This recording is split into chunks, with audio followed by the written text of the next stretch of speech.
Salut à tous, bienvenue sur Mercato News Live. Aujourd'hui, on revient sur une journée complètement folle du marché des transferts. Des départs, des arrivées XXL et même des records battus.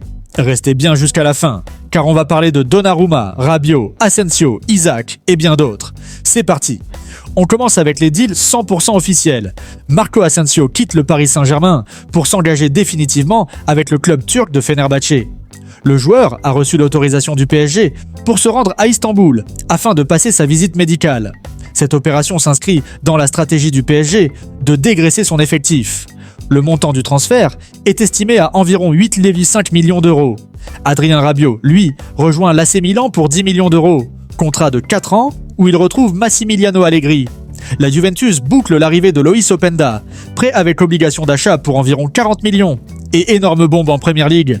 Liverpool signe Alexander Isak pour 125 millions de livres.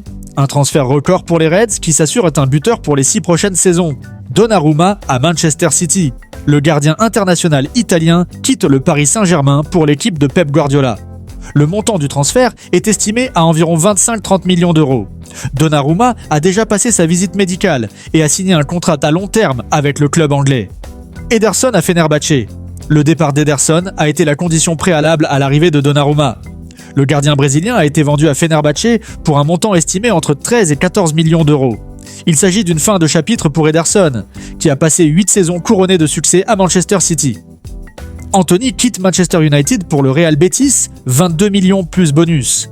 Brian Brobey rejoint Sunderland, Matt O'Reilly signe à l'OM, Jadon Sancho est prêté à Aston Villa et Alexis Sanchez s'engage avec Séville.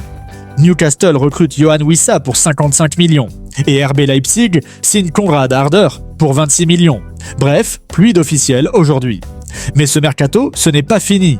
Plusieurs gros dossiers bougent encore. Liverpool insiste pour recruter Mark Guehi de Crystal Palace, mais tout dépendra du départ de Joe Gomez vers l'AC Milan. Un accord a été trouvé entre Tottenham et le Paris Saint-Germain pour le prêt de Randal Kolo Muani.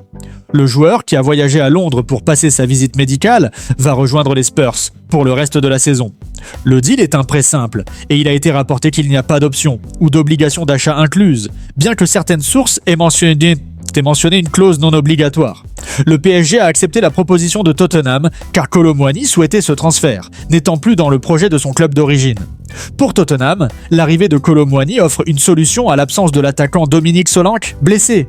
Le joueur avait déjà été prêté à la Juventus la saison précédente, mais les négociations pour un transfert définitif avaient échoué, ouvrant la voie à l'intérêt de Tottenham. Manchester United avance sur le gardien belge Sen Elamans, accord trouvé avec Antwerp pour 21 millions. Brentford va accueillir Reiss Nelson en prêt depuis Arsenal. La Juventus prépare aussi un gros coup avec Edon Zegrova, accord de principe avec Lille pour plus de 20 millions. Enfin, l'Atlético Madrid récupère Nico Gonzalez en prêt avec une option d'achat qui peut devenir obligatoire pour 33 millions. En Allemagne, le Bayern Munich relance le dossier Nicolas Jackson malgré son retour à Chelsea. Le club pense aussi à Ademola Lookman, mais l'Atalanta a déjà refusé un prêt, exigeant un transfert sec. En Turquie, Galatasaray discute avec Dibu Martinez, tandis qu'en Arabie Saoudite, Al Ittihad pousse pour recruter Roger Fernandez de Braga avec une offre de 30 millions. Voilà pour ce récap mercato du jour. Asensio au Fener, Donnarumma à City, Isaac à Liverpool, Rabiot au Milan. Et encore beaucoup de mouvements à venir. Dites-moi en commentaire, quel transfert vous choque le plus aujourd'hui ? Et selon vous, est-ce que Liverpool a eu raison de mettre 125 millions sur Isaac ? N'oubliez pas de liker, de vous abonner à Mercato News Live et d'activer la cloche pour ne rien rater des prochaines bombes Mercato. À très vite pour un nouveau résumé.